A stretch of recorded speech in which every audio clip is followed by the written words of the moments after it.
Dalam 2 Tawarikh pasalnya ke-21, kita akan lihat bersama pada ayat yang kedua sampai ayatnya yang ke-7.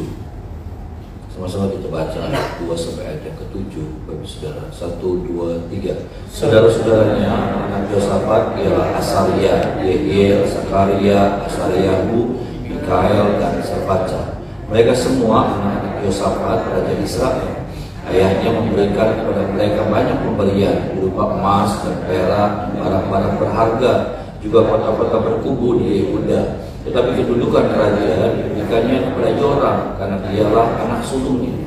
Sesudah Yoram memegang pemerintah atas kerajaan ayahnya dan merasa dirinya kuat, ia membunuh dengan pedang semua saudaranya dan juga beberapa pembesar Israel. Yoram berumur 32 tahun pada waktu ia menjadi raja, dan 8 tahun lamanya ia memerintah Yerusalem. Ia hidup menurut kelakuan raja-raja Israel seperti yang dilakukan keluarga Ahab, sebab yang menjadi istrinya adalah anak Ahab. Ia melakukan apa yang jahat di mata Tuhan. Namun demikian Tuhan tidak mau memusnahkan keluarga Daud oleh karena perjanjian yang dikatnya dengan Daud, sesuai dengan yang dijanjikannya, bahwa ia hendak memberikan keturunan kepadanya dan kepada anak-anaknya untuk selamanya. Saudara, kita melihat dalam pasal 21 ini anak daripada Yosafat menggantikan, ya saudara, kedudukan raja di tengah-tengah Yehuda, Bapak Ibu Saudara. Dan kita melihat bagaimana kemudian ternyata sangat berbeda sekali Raja Yoram dengan ayahnya Yosafat. Jauh sekali, sampai kalau saudara melihat dalam ayat yang terakhir tadi, bagaimana dia mati dalam keadaan yang mengenaskan. Dan bukan cuma itu, tetapi rakyat juga tidak menghargai, saudaraku. Rakyat tidak sayang, bahkan dalam kematiannya dikatakan, saudaraku, ia meninggal dengan tidak dicintai orang. Ya. Raja Yoram. Ada pepatah berkata begini, saudaraku, buah jatuh tidak jauh dari pohonnya.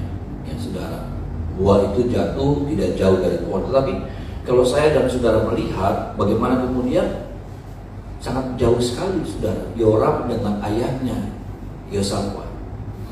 Yosafat punya kelemahan, tetapi bagaimana kita melihat dalam kelemahannya, tapi dia tetap mencintai Tuhan, dia tetap berpaut sama Tuhan, dia tetap mengajak penduduk Yehuda untuk mencari Tuhan, bertekun kepada Tuhan, dan banyak hal lainnya lagi, saudaraku. Tetapi bagaimana kita melihat Yoram, saudaraku, ya, sampai ketika dia menjadi raja, kerajaan itu diberikan kepada dia. Dia tidak usah berebut untuk mendapatkan tahta. Tapi bagaimana cerita selanjutnya menceritakan ketika dia sudah menjadi raja, saudara-saudaranya ini dibunuh, saudara-saudaranya ini dibunuh, saudara-saudara sekandungnya itu dibunuh. Padahal nggak perlu dia lakukan itu. Dan masih banyak hal lain lagi, saudara. Ya, bagaimana dia masuk dalam penyembahan, mengajak Israel, Yehuda masuk dalam penyembahan berhala lagi, dan yang seperti itu kita melihat tentang kerusakan-kerusakan yang terjadi, Bapak Ibu Saudara, di tengah-tengah Yehuda. Kerohanian rusak, ya, mentalitas rusak, semua tatanan yang sudah dibangun oleh ayahnya jadi rusak lagi, saudara, karena Yoram, saudara. Dan tadi saya katakan, Bapak Ibu Saudara, ada pepatah berkata buah jatuh tidak jauh dari pohonnya. Tetapi kita melihat bagaimana kayaknya jauh banget. Jauh banget.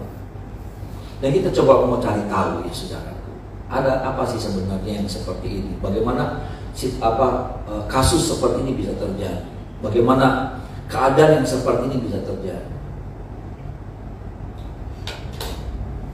Paling tidak kita belajar cari tahu apa sih yang jadi penyebabnya. Ya. Dari seorang ayah yang takut akan Tuhan, tetapi kemudian anaknya muncul jadi seorang yang sepertinya nggak beradab. Ya. Muncul digantikan dengan sebuah harapan. Saya percaya Yosafat berharap Yoram bisa meneruskan segala sesuatu yang baik ini. Tetapi ternyata tidak. Ya, dia bunuh saudara-saudaranya dan macam-macam. Sampai Tuhan marah sama dia. Apa sih yang jadi penyebabnya? Ya saudara, tanpa menghakimi, tanpa apa, tapi sama-sama kita mau cari tahu, karena kita tidak mau memiliki generasi-generasi yang seperti ini.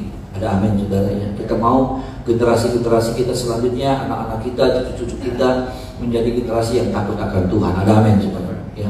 Ketika mereka takut akan Tuhan, maka hidup mereka diberkati oleh Tuhan ya. Hidup mereka punya masa depan, hidup mereka tidak keleleran, tidak keteteran saudaraku, tidak kemudian jadi hancur masa depan mereka. Dan itu, bukankah itu yang jadi perjuangan kita? Bukankah itu yang menjadi doa kita? Bukankah itu yang menjadi cita-cita kita, saudara? Ya. Bagaimana kita merindukan generasi kita menjadi generasi yang diberkati oleh Tuhan, generasi-generasi yang selanjutnya yang penerus kita. Ya, saudara, kalau saudara mau menyerahkan ya sesuatu, bagaimana apa yang dipegang sama mereka ini bukan jadi hancur, tapi semakin bertambah. Amin, saudara ya. Usaha yang sudah kasih sama mereka, modal yang sudah kasih sama mereka, bagaimana ini bisa berkembang ya, bagaimana ini semakin berlipat-lipat ya. Ketika pun ada warisan yang kita berikan sama mereka, nggak jadi habis gitu, nggak jadi nol, bahkan min. Tetapi bagaimana itu kemudian dikembangkan lebih lagi. Mereka, bukankah itu yang menjadi doa kita? Mereka lebih berhasil daripada kita. Saya berdoa supaya generasi saya selanjutnya lebih berhasil dari saya, saudara. Bagaimana lebih berkembang daripada saya, lebih bermutu dari saya, dan banyak hal lainnya. Tapi kita melihat kasus seperti ini, dan kita juga melihat ada beberapa kasus-kasus yang lain. Ya, saudara, ada banyak kasus-kasus yang lain yang seperti itu juga, saudara. Saya melihat, kalau sudah memperhatikan Alkitab, ada orang-orang yang seperti ini loh, saudara. Ayahnya baik, ayahnya hebat, ayahnya luar biasa secara rohani, secara mentalitas, secara karakter, tapi anak-anaknya kemudian jauh sekali.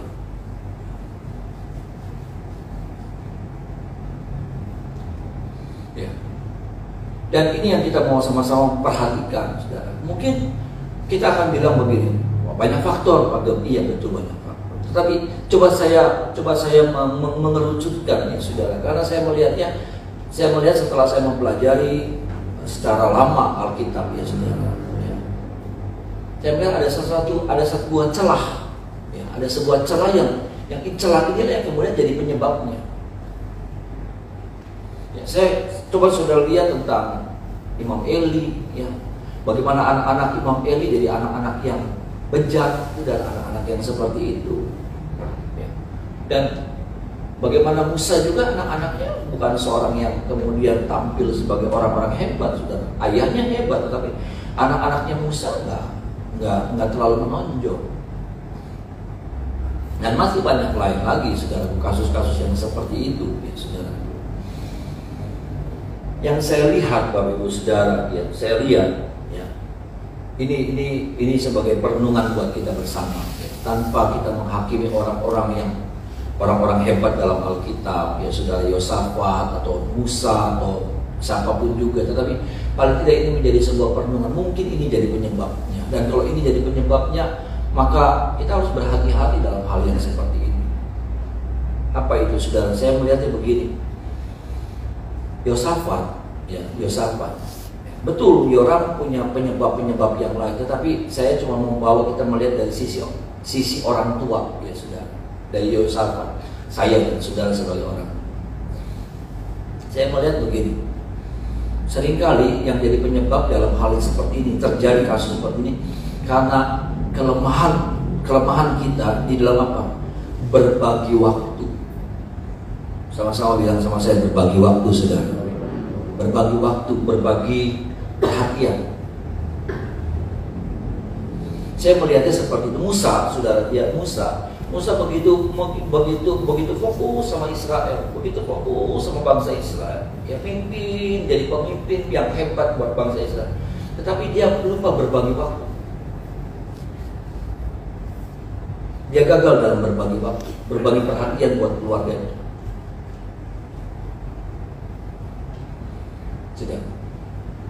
Dan saya melihat seperti ini, dan ini bukan sesuatu yang apa ya? Ternyata nggak bisa juga kita bilang bisa dimaklumi. Ternyata kalau ini dimaklumi, maka dampaknya jadi kacau buat kita.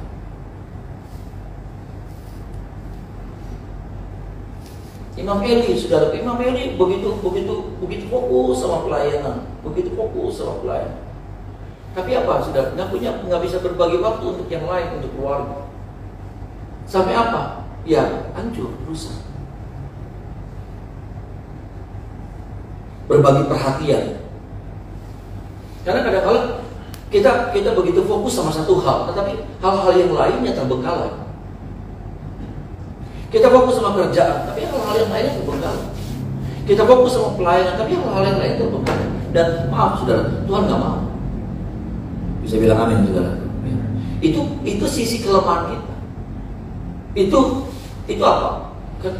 Apakah itu keteledoran? Apakah itu ketidakmampuan? Tapi saya berpikir bahwa mau tidak mau, suka atau tidak, tetapi kita harus belajar di dalam hal yang seperti ini. Berbagi waktu, berbagi perhatian. Karena kalau tidak, saudaraku, fokus kita pasti benar. Maksudnya apa yang kita prioritaskan jadi bagus. Tetapi apa? Bukankah dalam hidup saya dan saudara banyak hal yang kita harus urusin, banyak hal yang harus kita beresin, banyak hal yang harus kita perhatikan. Betul kan, saudara? Ya. Banyak hal. Kalau saudara cuma fokus sama keluarga, ya akhirnya apa? Usaha, pekerjaan udah jadi nggak benar. Tapi sebaliknya juga, kalau sudah cuma fokus sama pekerjaan, sama bisnis, akhirnya apa, yang lainnya juga terbengkalai. Saya melihat begini, sama saudara, banyak hamba-hamba Tuhan yang fokus cuma sama pelayanan, tapi keluarga nggak diurusin. Akhirnya apa? Berantakan.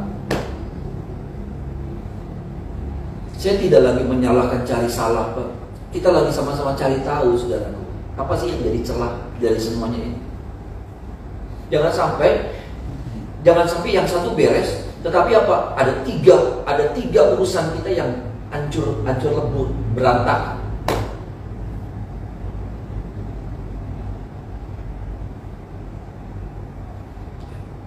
Saya melihatnya seperti itu, Bapak.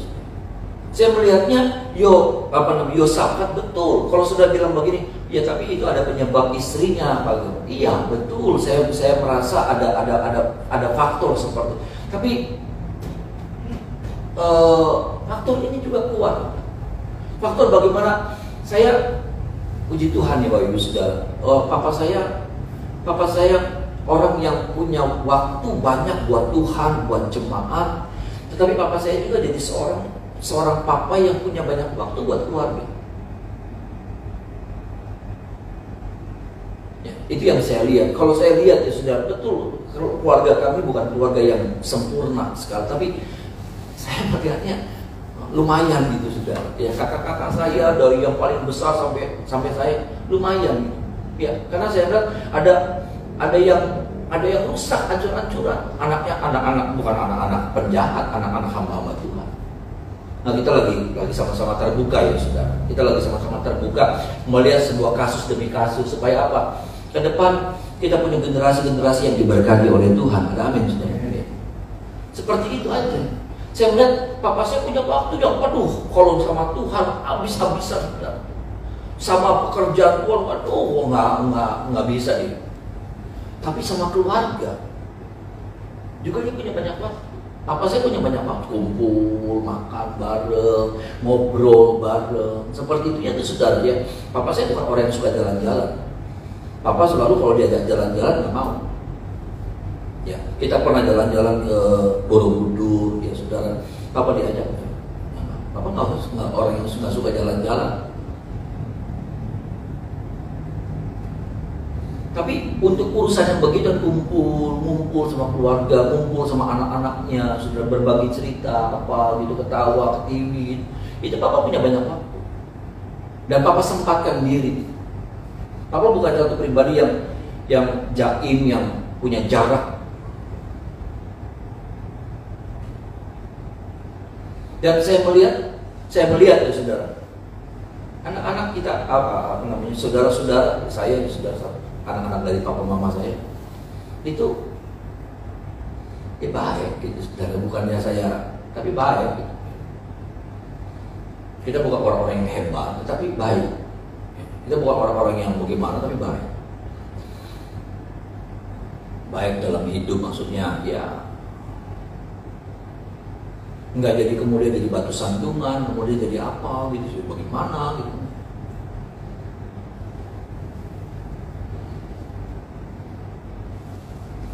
Mari sama-sama kita melihat ini, karena ini penting, saudara. Ternyata ini penting. Karena satu sisi akhirnya apa? Kalau kita tidak mampu dan kita membiarkan ketidakmampuan kita, kelemahan kita terus kita biarkan, maka akhirnya itu akan mendatangkan kerugian besar buat kita. Saudara, saya cuma bilang begini, apa yang dibangun sama Yosafat, akhirnya berantakan. Berhasil cuma di zaman Yosafat. Tapi apa? Dia tidak mempersiapkan, dia tidak berhasil untuk mempersiapkan generasi yang selanjutnya, pemerintahan yang selanjutnya, Yehuda yang selanjutnya. Bukankah hidup kita bukan cuma untuk sesaat sekarang ini saja waktu kita hidup, tapi bukankah kita juga harus berpikir untuk apa kelanjutan kehidupan generasi kita yang selanjutnya?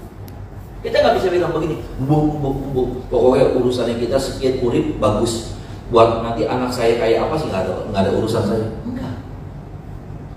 Enggak, kita nggak bisa bilang begitu. Mau hancur, mau melarat, mau jadi apa? Ya bukan seperti itu kan.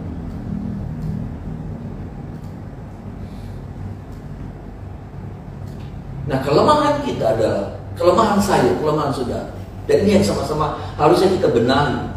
Dan saya mau bilang belum terlambat, saudara.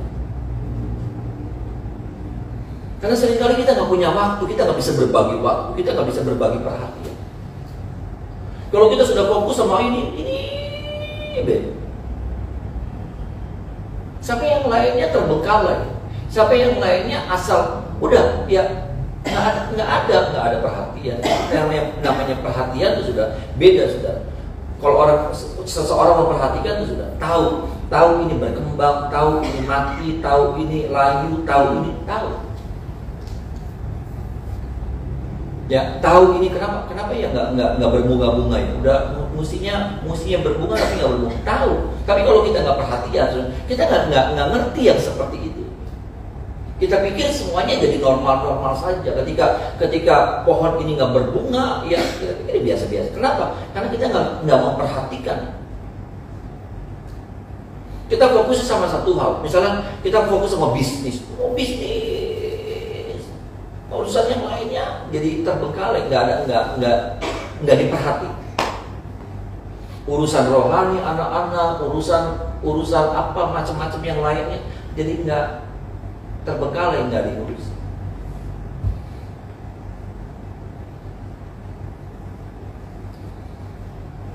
Sama-sama kita pagi ini, saudara. Ya, sebelum kita melanjutkan kehidupan kita di hari ini, di tahun ini, saudara, dan hari-hari ke depan. Adakah kita seperti ini gitu, saudara?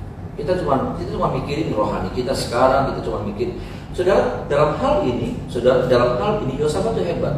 Dia menyediakan anak-anaknya nggak berkekurangan. Betul, dia kerja keras jadi raja untuk apa? Menghidupi anak-anaknya. Anak-anaknya dilimpahi dengan emas, dengan kekayaan itu kalau saudara baca. Tapi apa? Cuma itu fokus. Betul, dia bisa memenuhi kebutuhan anak-anaknya secara finansial. Tapi dia tidak memperhatikan bagian yang lain dari kehidupan anak-anaknya. Sampai apa? Berantakan anak-anak.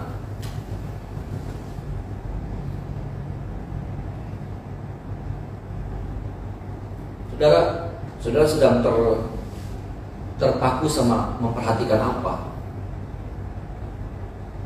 Bahwa dalam hidup ini ada banyak hal yang kita harus perhatikan. Bisa bilang amin, saudara. Kerjaan, urusan pelayanan, urusan apa, banyak sekali. Nggak cuma satu, nggak juga cuma dua, tapi banyak. Dan kita harus dipaksa mampu untuk bisa memperhatikan. Karena kalau tidak, satunya hidup tapi yang lainnya mati. Yang satunya bertumbuh, yang lainnya habis.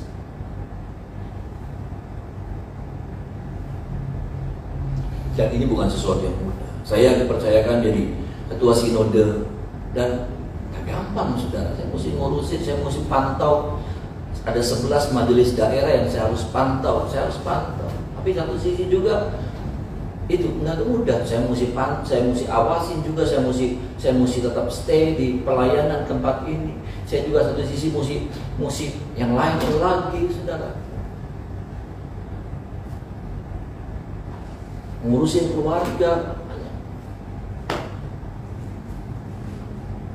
Apa sih multitasking ya, saudara?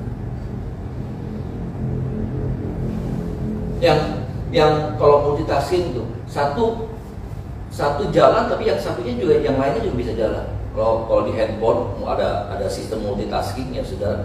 Jadi kalau kita buka ini, tapi satu sisi kita bisa buka yang lain.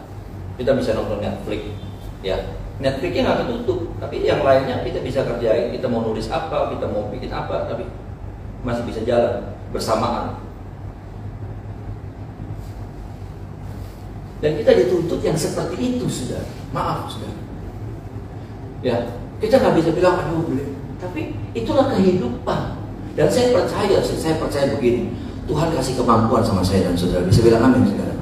Makanya apa? Kita manusia, kita makhluk yang sempurna, yang paling unggul di semua dibandingkan dengan makhluk ciptaan Tuhan yang lainnya. Kenapa? Salah satunya ini. Cuman masalahnya kadang-kala kita membiarkan keterbatasan kita membiarkan keterbatasan saya, sehingga kita cuma fokus sama satu hal, dan kita nggak punya waktu, dan kita tidak mau berbagi waktu untuk yang lain. Saya melihat begini, Musa begitu fokus sama pelayanan, begitu fokus, waduh, 1.000% hidupnya diberikan buat pelayanan. Tapi buat anak-anaknya sudah habis waktu. Dia pulang ke kemahnya, ketemu sama istri, sama anaknya. Besok pagi dia mesti bangun pagi-pagi. Dia mesti bangun pagi-pagi. Ya, dia mesti bangun. Dia urusin lagi Israel. Ya. Dia benahin ini. Bagaimana ini? Dia kontrol semuanya. Dia cek semuanya. Dia pulang sudah dengan keadaan yang sudah habis lelah. Istri, anak-anak pengen ngobrol, pengen apa, ya udah. Besok dia pagi-pagi udah mesti berangkat. Terus terjadi sama seperti Imam Eli.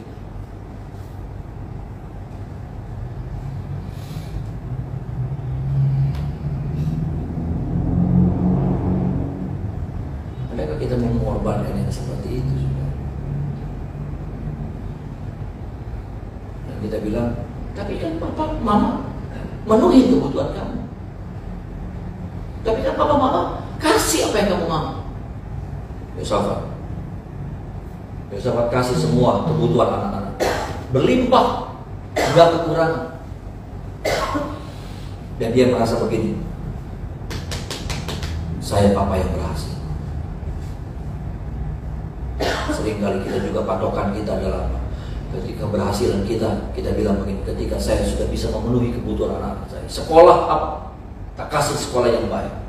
Apa? Kebutuhan apa? Transportasi kendaraan, tak kasih. Semuanya. Nah, kita bilang begini, itu standar keberhasilan kita sebagai orang tua.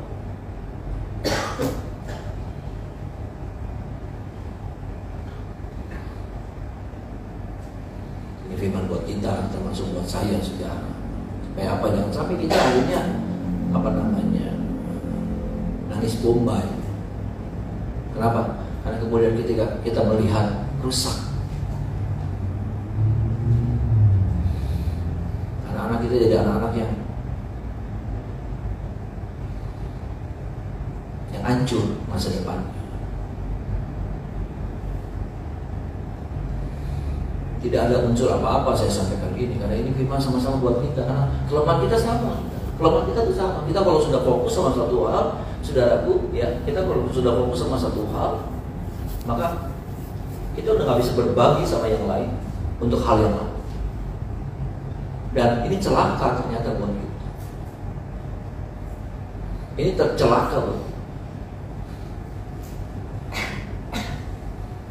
Akhirnya yang lainnya antara hidup dan mati. Yang satu yang kita perhatikan masih hidup, masih beres. Kenapa? Karena segala potensi kita kerahkan untuk menghidupi yang satu itu. hidup. Tapi yang lain antara hidup dan mati.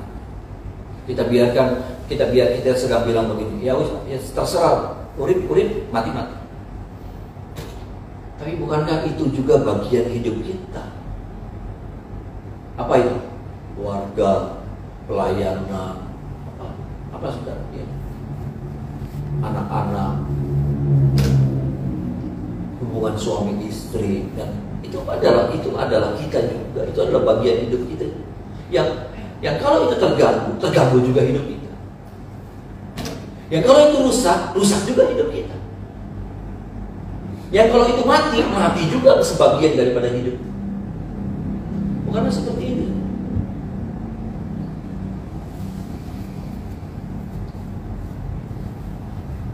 Ada orang bilang begini, ya saudara, senang burung, ya senang motor diurusin, ya. Mau senang mobil digosokin, kayak gitu saudara, sampai diimplang, ya nggak boleh ada. Tahun berapa saya pernah lihat, kalau saya suka beli otomotif, apa saudara, anak-anak muda yang mobil nggak boleh kotor. Nanti mereka ngeceknya begini, spakboard nih sudah, bagian dalamnya dia begini, ada kan di petang kayak gitu, dia begini, set, nggak boleh kotor. Coba bayangin saudara, itu kan berarti kan ngabisin waktu 24 jam saudara, ya, mesti itu diurusin, nggak boleh kotor, lantai semuanya, nggak boleh ada debu langsung di ban. Hebat. Tapi yang lainnya udah karakter, iya kan? Bagian hidup yang lain udah kotor, belok, udah sampai karakter, dan karak ini sampai sudah bikin lubang, karak ini sudah merusak. Ya ini sih cuma perumpamaan aja, pembandingan aja. Nah seringkali kehidupan kita seperti itu. Untuk satu hal, saudara, kita 1.000.000% kita perhatian. Kita tahu nih saudara, oh ini ada yang benar, ini kotor. Sampai satu debu kita tahu. Yang lainnya udah sampai kayak gini nih. Apa dulu?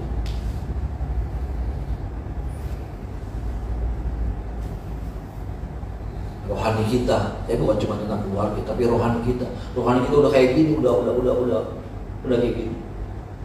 Kita nggak tahu. Iman kita udah kayak gini. Kayak ayam sih, kayak udah kena kok tuh, jalan udah menceng. Kita nggak sadar. Karena kita nggak pernah fokus sama yang kayak gitu. Kita nggak pernah fokus sama hal rohani kita. Kita cuma fokus sama berkat. Tapi kita nggak fokus sama kayak apa sih rohani saya hari ini. Bagaimana sih dengan iman? Karena saya tuh mau bilang begini, iman saya dan saudara itu punya indikasi. Bisa bilang amin saudara. Iman tuh bukan sesuatu yang apa, nggak bisa diraba, nggak ada barometer yang ada. Iman tuh ada barometernya. Kelihatan dari apa? Dari sikap hidup kita. Dari bagaimana hubungan kita sama Tuhan yang kita bangun sampai hari ini. Bagaimana kerinduan kita, bagaimana sikap kita. Itu jadi barometer. Itu jadi barometer iman saya dan saudara. Waktu kita menghadapi masalah, itu juga jadi barometer. Itu juga jadi barometer ketika apa? Ketika kita cuma fokus sama satu hal, sama hobi atau sama bisnis, yang lainnya itu juga jadi barometer.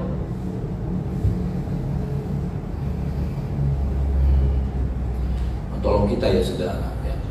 Tuhan memampukan saya dan saudara supaya kita jadi orang-orang, anak-anak Tuhan, pelayan Tuhan, hamba Tuhan yang bisa masuk dalam bagian ini, berbagi waktu, berbagi perhatian untuk hal yang lainnya, nggak cuma untuk satu hal, sehingga apa? Akhirnya kita dirugikan. Yang satu hidup, karena sekali lagi saya mau ingatkan, hidup kita itu bukan cuma memperhatikan satu hal, tapi banyak sekali. Banyak yang harus kita perhatikan.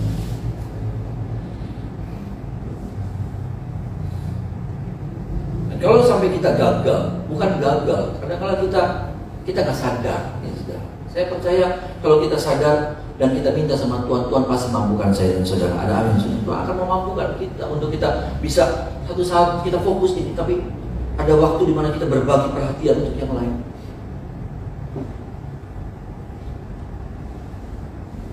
Saya kalau sudah mulai sibuk, sudah sama sinode aja, orang-orang udah mulai komplain.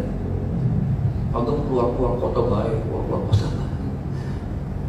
Nanti kalau misalnya saya udah harusnya turun ke daerah, saya nggak turun, nanti juga orang di sana tuh udah coba bayangin sudah. Itu kan kayak maju kena mundur kena. Ya, ini ditunggu nih Pak Gem. Tapi di sini juga Pak Gem keluar Pak. Jadi pengen tak keki baik gitu, tapi itulah tanggung jawab gitu, ngerti nggak sudah? Ya, bagaimana kita nggak bisa menyalahkan mereka, karena kita memang hadir di tengah-tengah situasi yang seperti itu. Kita juga nggak bisa bilang, kamu tuh nggak ada ngertinya sama papa, kamu tuh nggak ada ngertinya sama orang tua. Karena memang itu sebuah kebutuhan dan itu sebuah tanggung jawab yang dari kita itu sebuah tanggung jawab.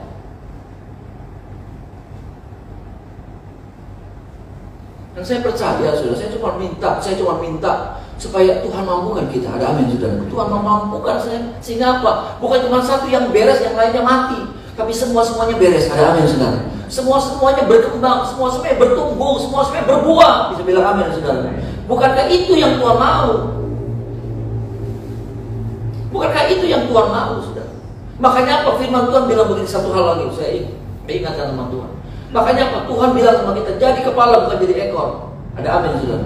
Apa itu jadi kepala? Kepala itu bisa berbagi perhatian untuk semua anggota tubuh yang lain. Salah satunya, kemampuan dari seorang kepala bukan bicara tentang pemimpin loh, saudara, tapi kepala jadi kepala. Spirit apa ya? Roh apa ya? Apa sih namanya, saudara? Kemampuan untuk jadi kepala. Kepala itu, saudara, dia bukan cuma kepala, itu bukan cuma memperhatikan muka. Bapak.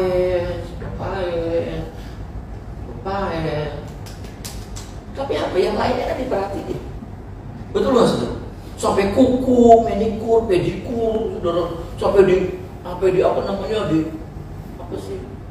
dihias kan? Ya, dihias sampai kayak gitu, wah, sikil, kaki, ya kuku kaki, ya sudah, sampai semua, siapa? Nih, kepala. Ada amin, saudara. Kepala yang berpikir. Kepala bukan cuma ngurusin tentang leher, tentang jari, tugu cincin mana. Enggak, tapi yang lainnya, saudara. Selalu yang lain. Kepala semuanya digandani secara adil. Hebat. Makanya apa? Firman Tuhan bilang sama kita, jadi kepala, jangan jadi ekor. Jadi ekor, dia cuma mikirnya cuma ekor, Pak, cuma satu. Kita minta kemampuan itu, saudara, kemampuan jadi kepala. Kemampuan jadi kepala bukan cuma saya jadi kepala, saya harus jadi pemimpin. Bukan itu. Tapi bisa memanage segala sesuatunya jadi baik. Bisa memperhatikan, bukan satu diperhatikan, yang lain dikorbankan. Yang satu diperhatikan, yang lain terbengkalaikan. Saya juga baru dapat nih, saudara. Pengungkapan yang seperti ini sangat memberkati saya sekali, karena seringkali saya bangga dengan sebuah pencapaian, satu pencapaian. Tapi bukankah harusnya dari hidup kita muncul berbagai macam pencapaian? Bisa bilang amin, saudara. Ya, usaha kita jalan, tapi anak-anak kita juga berhasil, yang lainnya pelayanan juga. Wah, itu yang Tuhan mau. Dan saudara bisa bilang begini, ya itu kan beda-beda, Pak. Enggak. Dalam nama Yesus saya katakan enggak. Tuhan sudah kasih kemampuan itu buat sama saya dan saudara. Dan Tuhan mau kasih kemampuan itu. Tinggal bagaimana kita menyadari bahwa kita butuh kemampuan itu dari Tuhan. Mari kita menyembah Tuhan.